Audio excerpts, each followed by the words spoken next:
Welcome to the next video in this series where we continue our discussion on Google Forms. Google automatically saves your content. You'll notice right over here it says all changes saved in Drive. And then over here on the right hand side where we have the undo and the redo button, please recognize that those buttons will only work during the session that you are in. If you design your form on Monday and then close out of it and then come back in on Tuesday and you click the undo button, the undo button is not going to work beyond the parameters of what has occurred on Tuesday. It's not going to go back and undo any changes that you made on Monday. It will only apply to changes that you made during that specific session. The undo and the redo buttons are fantastic, but they only work during that session. I typically like to perform one more task before I share this with my audience.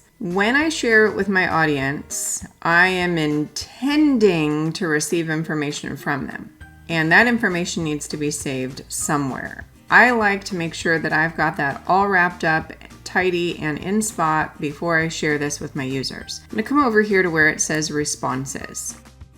Inside this area, a few things are going to happen. Right here, there's a button that says accepting responses. This button is helpful for me because there are times where I want to receive information from people and then there's a deadline. And beyond that deadline, I do not want any more responses coming in. I'm so sorry. I said the deadline was going to be April 3rd. And beyond April 3rd, I do not want any more responses, please and thank you. And so this particular button is efficient and helpful because it allows you, the author designer, to shut off that flow of information. Feel free to use that as needed if that applies to you. When this button is engaged, the viewers will notice that the form is no longer taking responses. The other element that's helpful in this space is the green box right here. In my opinion, it's extraordinarily helpful to click that button before you send it out to your users. Google may have realized that a lot of people were forgetting to do that. Based on my recent experiences, I believe that Google has updated this feature so that you can populate a Google Sheet after the fact. However, I try to be extraordinarily cautious and I design this spreadsheet before I ever share it with my users. Because I designed this Google form in a specific folder, Google is going to tuck this spreadsheet into that same folder as well. Let me scoot over here to the 7th grade folder, and the ABC t-shirts is located right here. After I click the create button, we're going to see the spreadsheet appear in this space, adjacent right next to the actual form itself. So in the event you have several forms that you're going to develop over a particular time, in my opinion, it's helpful to design a folder to have all of that information housed in one spot. In my opinion, it's efficient to find that information easily. Let me scoot back over here. I'm going to click the create button located right here. You are more than welcome to select an existing spreadsheet to have that information go into. However, in my opinion, it's super efficient just to have Google create one for me. So let me click create. After clicking create, a brand new tab is going to open up, and inside this adjacent tab, I'm going to see the empty spreadsheet because nobody has responded to the quiz yet. I'm going to see those empty responses located in this space. As users have access to the link, as information is populated into this space, that's when all of their answers will fill into this space. But I haven't shared it with anyone yet. Let me scoot over here to the 7th grade folder. And then you'll notice right in this spot, just like I said, the spreadsheet is located here. So I can access the spreadsheet easily as well as the original form anytime I need to. Now that the collection tool has been created, now that the spreadsheet exists, in my opinion, it is now safe to share this depending on the end user goal. If it's designed for staff, I'm going to send it in an email. If it's designed for students, I would attach this to Google Classroom. If it's designed for parents, then I would share it with parents as well. So what does this look like? If I'm going to share it in an email because I'm going to share it with staff or parents, I would use the send button located right here. When I click send, this particular menu pops up. Normally, I find that it's most efficient to come over here to the chain and to grab the actual link right here. It really doesn't matter if you shorten the URL. Okay, when I use URL, I mean this website link right here that's going to take my users over here to the form. It doesn't matter if you shorten it or not. It's up to you. You can simply come straight over here to where it says copy, click copy one time. You can scoot down to Microsoft Outlook, open up Microsoft Outlook. All right, once you open your email, go ahead and construct the email, review it like you normally would, and then in order for the link to appear here, because I just copied it a second ago, I'll delete it and I'll show you how I did that all over again. Go ahead and hold the control button down on your keyboard and then touch V for victory, because it was the very last thing that you copied. Once you supply that information in there, the link will automatically pop up. If it doesn't turn blue with an underline immediately, you can press the space bar immediately after the web link, and then it should turn blue and then the underline should appear. I think it's going to just appear blue and underlined all ready to go, which means that the user will click on it and it will take them there. They won't have to copy and paste and then press enter in the website. It's clickable and ready to go. And then when your user receives it, they click and then they respond, and then all of those responses begin to pile in, and I'll show you what that looks like in just a minute. So here I am inside of a form where I sent it out to teachers and they were able to respond. This was related to Hour of Code, which usually happens in the month of December, and students are encouraged to participate in an hour of computer programming. I had the teachers come in and supply some information, and then I had a raffle to go along with it. And teachers were able to win a gift card. And you'll notice right up here that it says 53 responses. As your responses come in, they are going to appear in this space right here, and that number will continue to adjust as more and more responses come in. I will block out private information in this next space, but I still want you to be able to see what it looks like for those responses to come in. Let me click right here so that we can see what those responses look like. You'll notice how there's a red band right here that says not accepting responses, and that's because I ticked the button into off position, because the raffle is finished and I can't have any more individuals respond, so I had to tick it off. Along here, it says summary, question, and individual. I have more than one way in order to look at the responses. If I simply want an overall summary of all 53 responses, then I'm going to scoot down the screen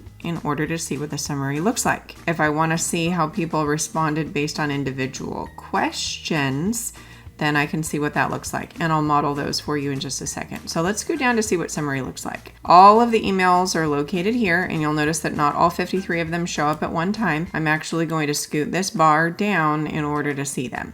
So if you're curious who participated and who didn't, you can then gain that information by scooting up and down in this space. Let me scoot down the screen. Which site responded more than any other site?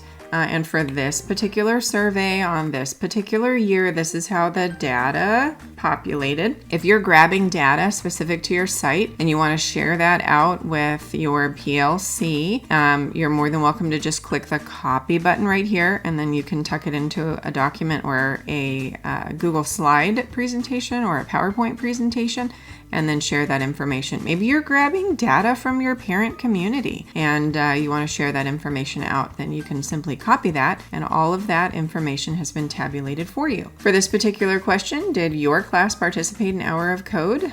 You basically only had permission to respond to my survey if the answer was yes. So 100% is a really good number. In this location down here, I asked my teachers to supply a picture of that experience. One more layer of verification. Did you really do this? this? Or do you just want the gift card? And so because the question that I supplied in that space was that individuals could supply a file, in my opinion, it would have been very easy for each of my teachers to respond to the survey using their cell phone, and then they could pull from that photo library in order to supply that picture there. So yes, this does work on a cell phone and the users can utilize that space. Down in the bottom area, it was optional.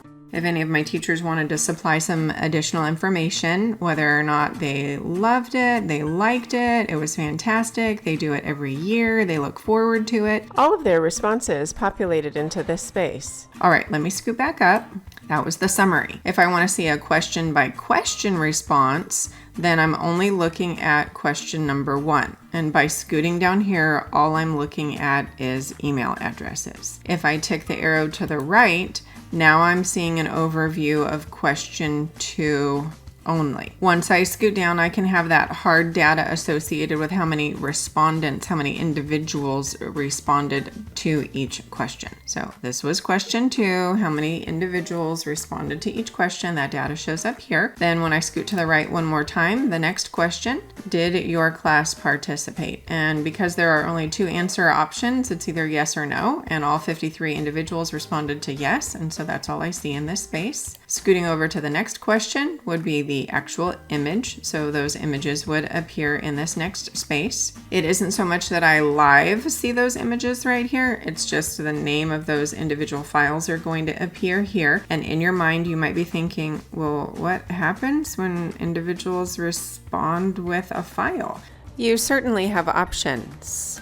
One somewhat tedious option is to click on each one of these to access the files. Let me scoot back just a little bit. If I were in summary, I could easily access this little blue button over here. By clicking this button, I would launch over to Google Drive, where I could quickly and easily see all of these files at once. From there, you can do whatever is needed with these files moving forward. I'm going to scoot back into the form to continue to look at responses. And then if I were to scoot over one more time so that you could see number 5, then I could look at each of those responses in this space. There were 32 total responses. It was optional.